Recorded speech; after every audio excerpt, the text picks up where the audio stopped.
So far, fewer than 100 of those who crossed the Channel being arrested for arriving illegally in the UK under the new powers deterring them. That represents 0.3%, we're told, of those who crossed since the law changed. Under the Nationality and Borders Act, passed earlier this year, it created that new offence of knowingly arriving without permission. Let's get more now with our Refugee and Asylum Rights Director at Amnesty International, Steve Valdez-Symonds, joining us once more. Doesn't appear to have really done the trick yet, then. Well, I'm not sure what the trick is supposed to be. I mean, the government clearly wants to see less people claiming asylum in this country.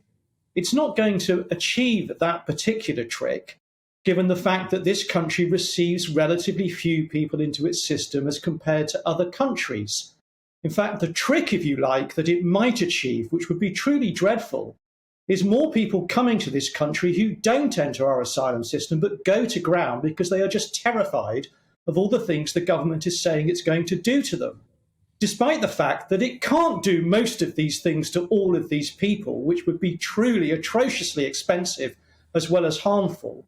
And it's always just a few people who get singled out to be treated often in wholly inappropriate and harmful ways. Yeah. But you will know that this was introduced to try and tackle the criminal gangs and the people smugglers who are obviously guilty of moving people across in a way where this phrase knowingly arriving without permission is clearly accepted by them. Well, we're told that that is why it was introduced. That's what ministers keep saying. But that doesn't really make any sense, does it? These powers, like so many of the powers that were brought in, don't tackle smugglers. They tackle the victims of smugglers, the very people supposedly government is concerned about because they're making journeys that are dangerous to them.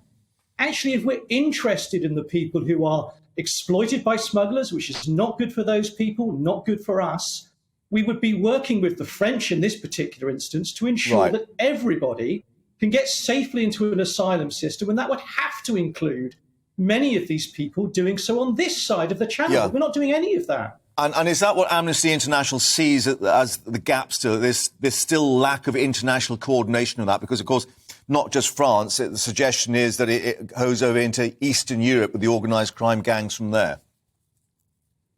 Oh, absolutely. I mean, we could see this all over the world, if we like. There are dangerous journeys like this being made in all sorts of places. And I'm afraid nations don't cooperate largely for the purpose of ensuring people's safety. They cooperate to the extent that they do to simply trying to push people back and leave responsibility somewhere else. Yeah. That's not doing anything for people's safety. It's not undermining at all the huge business that smugglers and human traffickers are engaged in.